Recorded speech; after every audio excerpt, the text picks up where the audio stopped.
आज मैं आपको एक इंसिडेंट बताने वाला हूँ जो मेरे साथ मुंबई ट्रिप में हुआ था।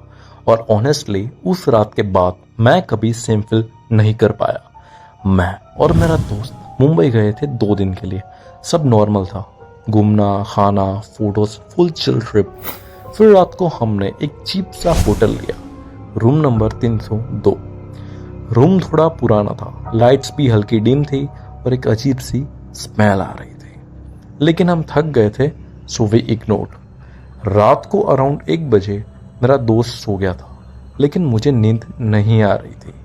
मैं फ़ोन चला रहा था, तभी मुझे वॉशरूम से हल्की सी आवाज़ आई।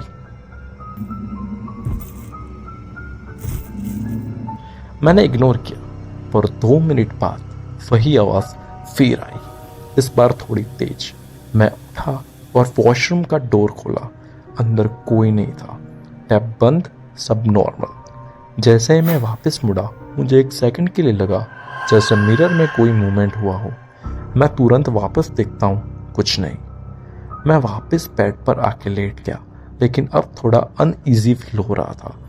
रात के अराउंड 2:30 बजे मेरी आंख खुली और इस बार आवाज़ वॉशरूम से नहीं, रूम के अंदर से आ रही थी, जैसे कोई नंगे पैर धीरे धीरे चल रहा हो। मैं तुरंत अपने दोस्त को उठाया, भाई उठ, आवाज़ आ रही है। वो बोला सो जा यार। मैं चुप हो गया और प्रिटेंड किया कि मैं सो रहा हूँ, लेकिन मेरी आंखें थोड़ी सी खुली थी। और तब मैंने देखा वॉशरूम का डोर अपने आप धीरे धीरे खुल रहा।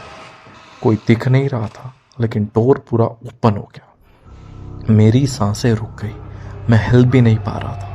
फिर फुटस्टेप्स सीधा मेरे बेड की तरफ आते हुए धप धप धप, और वो फुटस्टेप मेरे बेड के पास आके रुक गए। 2-3 सेकंड साइलेंस। फिर मुझे अपने कान के पास हल्की सी आवाज सुनाई दी, ये मेरा रूम है। मैं तुरंत ब्लैंकेट के अंदर घुस गया और आंखें बंद कर ली। पता नहीं कब नींद आ गई। नेक्स्ट मॉर्निंग हमने बिना टाइम वेस्ट किए चेकआउट किया। रिसेप्शन पर मैंने कैजुअली पूछा, भाई रूम नंबर 302 ठीक है ना? वो बंदा 1 सेकंड के लिए चुप हो गया, फिर बोला, सर आपको रात को कुछ सुना क्या? मैंने बोला, क्यों? वो धीरे से बोला, उस रूम में पहले एक आदमी रुका था जो बाथरूम में स्लीप होके मर गया था। तब से कभी लोग कंप्लेन करते हैं। हम दोनों हंस के निकल गए। असली ट्विस्ट तब आया जब हम ट्रेन में बैठे थे। मैंने अपने दोस्त से पूछा, सच बोल, तुझे भी कुछ फील हुआ था?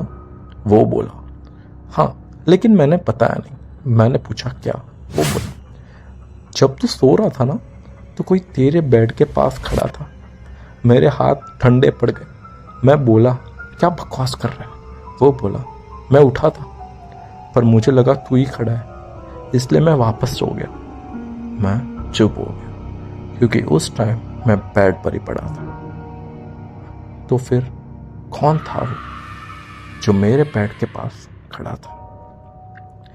तब से एक बात समझ आई, हर आवाज का एक सोर्स होता है, लेकिन कुछ चीजें सिर्फ फील होती हैं।